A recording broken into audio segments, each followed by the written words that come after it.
Hello everyone, welcome back to another episode of the Success Podcast. And in this video, I'm once again going to talk about a book that will change your lives. Guys, as you know, in the last video, we spoke about how to win friends and influence people by Dale Carnegie. And in this video, we are going to look at another book by Dale Carnegie. Because if you are someone that wants to build genuine connections with people, or if you're looking to be a confident public speaker, then this book is a book that will help you achieve exactly that. A lot of you join my classes, a lot of you join my training programs because you want to be a better public speaker. And honestly, if you read this book, you will understand where I get my inspiration from. Because a lot of the things that I talk about in my classes directly link back to this book. Now, when I first started, I had not read this book, but I was talking about the same principles, the same points or action takeaways that I have got from this book. When I read this book about 2 to 3 years into my training, because I wanted to improve my own public speaking skills and I wanted to see what more I could teach my students, I realized that without really knowing it, I have been teaching the same principles that are there in this book. And this book honestly outlines things in such a structured way. It takes you through a step-by-step journey that will help you become a better, confident speaker. This book is called How to Develop Self-Confidence and Influence People by Public Speaking. This is another book by Dale Carnegie. All right, guys. In this video, I'm going to look at the 5 most important takeaways that you can take from this book. This is a life-changing book. Don't just watch this video. Watch this video, go and buy the book, read it for yourself, and trust me, you will become a completely different person by the end of, or by the time you finish reading this book. All right. Lesson number 1, and this is the best lesson of all. The only way to conquer fear is to act despite it. Guys, this is something that I have been telling students from the time I was in school. I have been telling this to people around me, that if you are scared of public speaking, the only way to overcome that fear is to actually go and do it. A lot of people, when they come for my classes, they start by saying, "Sir, I'm scared, sir. I'm nervous. I don't know what to do. I'm anxious. What will people say about me? Will people laugh at me? Will people make fun of me?" Who cares? Who cares what people have to say about you? You know, people call me crazy for constantly coming on videos and shouting like this. Do I care? No, because even if one of you is taking away something of value from this video, that's more than enough for me. Guys, you have to understand this core principle. This is the number one thing that holds you back from becoming a great speaker. This is the number one thing that holds you back from becoming someone great, from being someone that achieves their goals, that achieves their dreams. If you're someone that's scared to start your business because you're too afraid of what your parents will say, or what your family will say, or what your friends will say, you're going to remain a loser forever. If you're someone that's scared to go out and give a keynote speech because you're worried about what people have to say, you're going to remain a coward forever. So the question you have to ask yourself is, are you okay with being a coward? Are you okay with being a loser? And if the answer to that question is yes, then you can by all means be conquered by that fear. You can stay a loser for the rest of your life, and that's totally fine. Some people remain that way for the rest of their lives. Other people, they take action. They join my class, they read this book, and when they get the chance to go and speak in front of an audience, they take it. The only way to overcome this fear you have up here is to go out and speak. Go out and take action. Go out and practice your speaking. There is no other way. No other way. You can go and listen to any podcast, any video, any public speaking trainer. And if they tell you any other way, I would love to hear about it. I'll stand on my head if there is another way, because there is no other way. If you want to learn how to speak, you have to go and speak in front of an audience. Period. Next, we move on to lesson number 2. Lesson number 2 is preparation is the foundation of confidence. Now guys, it's easy for me to say go and speak in front of an audience, right? But what are you going to go and say? And this is again a problem a lot of people have. Most people, the reason they're nervous, the reason they're anxious, the reason they're scared to speak in front of an audience is because they have not prepared well beforehand. You know, when I was doing my degree, we had to do group presentations. I loved group presentations. Why? Because I didn't have to do any work. I just go and present. Because the rest of my team is so scared of public speaking that the deal we have is they'll do all the research, they will create the slides, I just have to go and present. They just say a couple of lines when it's their turn to speak. It was so easy because I would just go through the slides 1 or 2 days before and I'd go and speak in front of the audience, right? Guys, even then, the one thing that I want you to take away from that story is that I spent 1 or 2 days going through the slides. Even I can't go and randomly start speaking about a topic that I have no idea about. Now, I never put in any effort into the research. I never put in any effort to create the slide deck. So, if I just go and start talking, I will have no clue what is to be said, right? But 1 or 2 days before, I would go through the slides.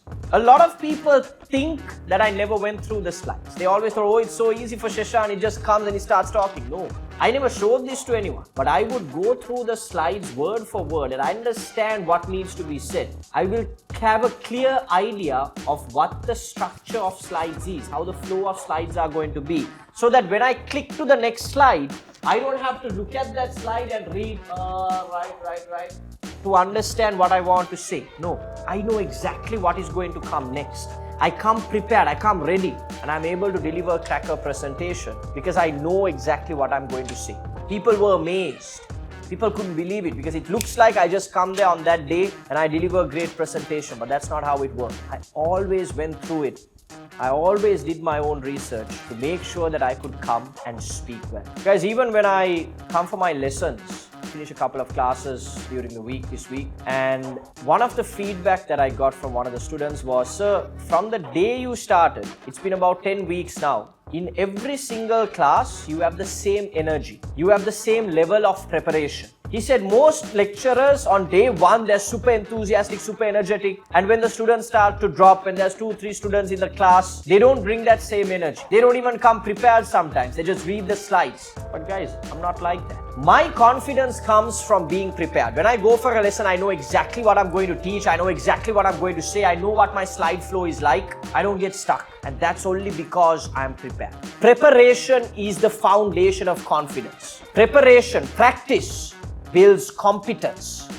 Competence is what builds confidence. If you prepare, if you practice, then you know you're good at it. If you know you're good at it, that is the very definition of being confident. And that is exactly what Dale Carnegie talks about.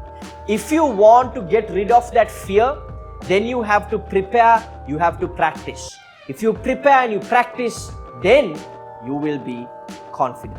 Lesson number 3, speak from your own experience. Guys, take this video as an example. I could have used all the stories that Dale Carnegie himself put into this book. He has some amazing experiences listed out in this book. But I'm not using any of his experiences because I want you to buy this book, read it, and I want you to learn the stories directly from Dale Carnegie. So what am I doing? I'm using my own story because they are unique to me. You will never get my stories reading Dale Carnegie's book. You have to come and watch this video. One thing I always tell my students is, you will never run out of ideas so long as you speak from your own experience, because all of us have unique experiences. We have experiences that only we have had. Nobody else has had our experiences.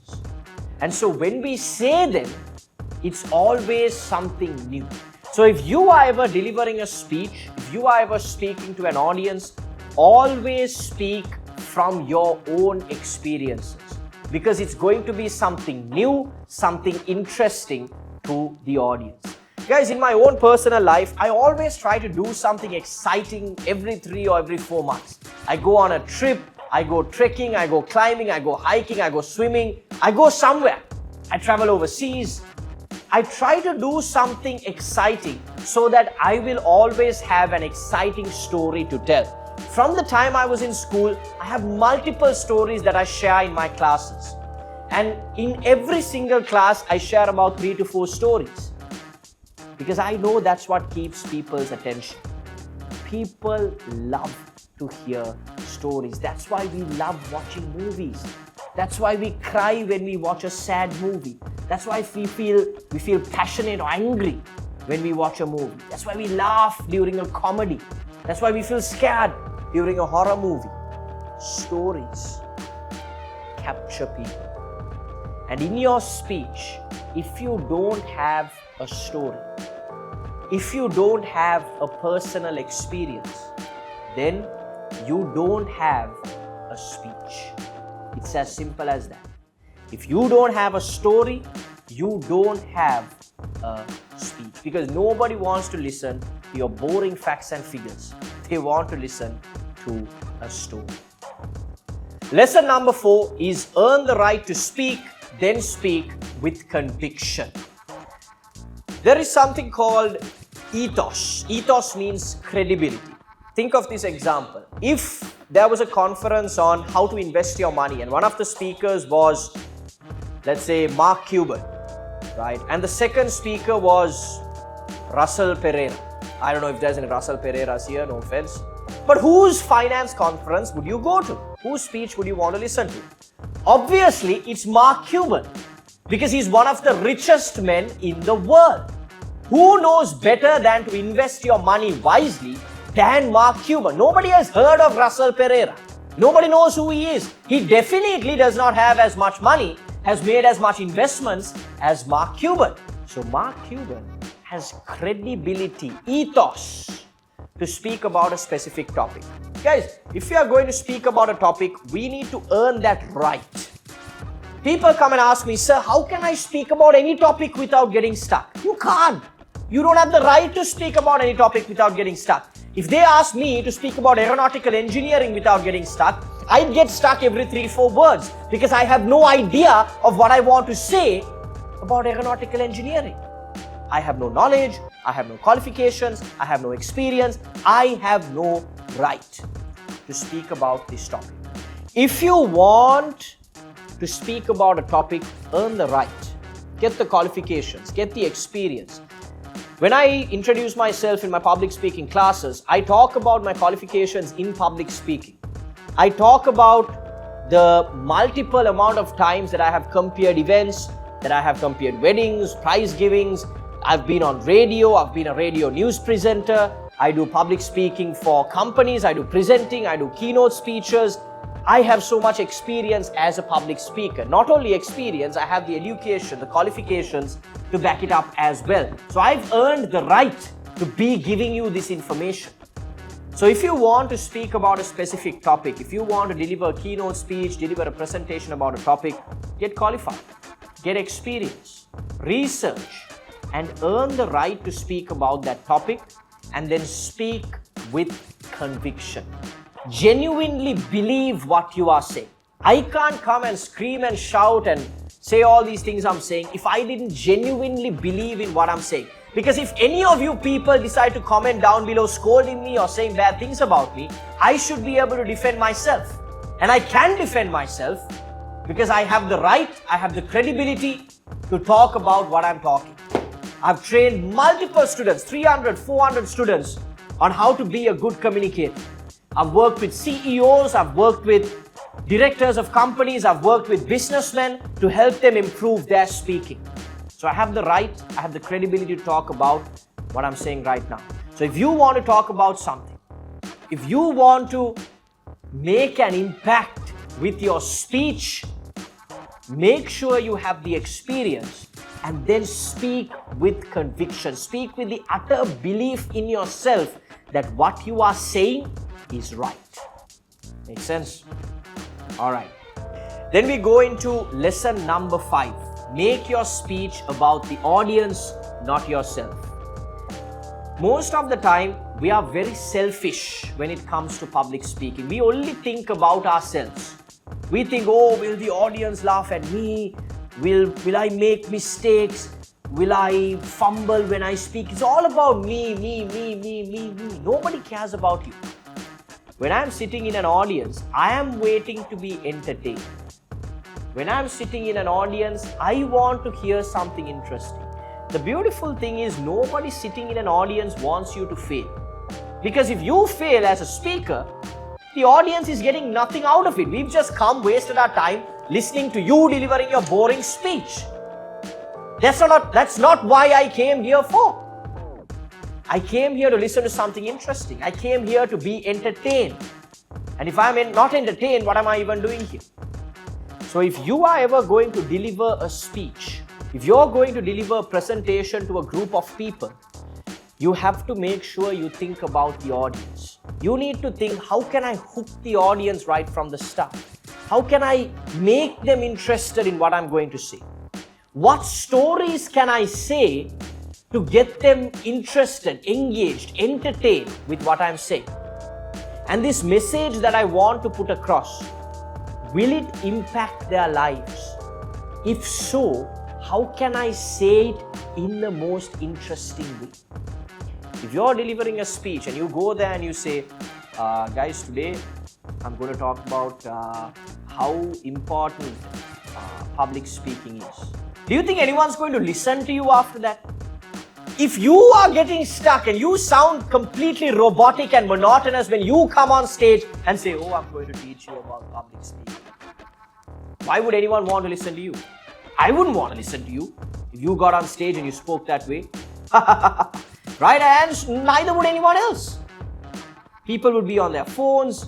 People would be looking elsewhere. They don't want to listen to what you have to say because what you have to say is not important to them. Because you are not making it important to them. So when you are going to deliver a speech, always think about the audience. Always think, how can I make it interesting? I'll give you an example. I was comparing an event once and I had to invite this really popular businessman to come and deliver a speech. He was the chief guest of that event. He had to come and deliver a speech.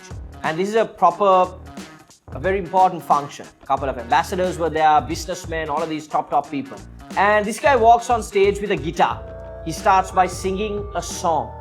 Everybody who was on their phone, who was talking to someone else, stopped what they were doing and looked up on stage because nobody expected this businessman to go on stage and start singing. Everybody thought he'll just get on stage, say something and go off, just like everyone else does. But because this guy sang the song, he was able to hook the audience. And then he shared story upon story upon story. And it was so interesting to listen to. His was the only speech we remembered, and his is the only name I remember from all the speakers that I've seen in multiple events I've compared at. I don't want to say his name because I don't know if that will affect him in any way, but I remember his name very clearly, and I remember his speech very clearly because he was able to make it entertaining for us. Clear? So guys, this book is probably the most important book if you want to be a confident public speaker. Buy it, read it, let me know what your biggest takeaway from this book was down in the comments below. If you enjoyed this video, subscribe to my channel, click the notification bell so that you don't miss out on any new videos that we put out. Share this with a friend. Until our next video, keep practicing.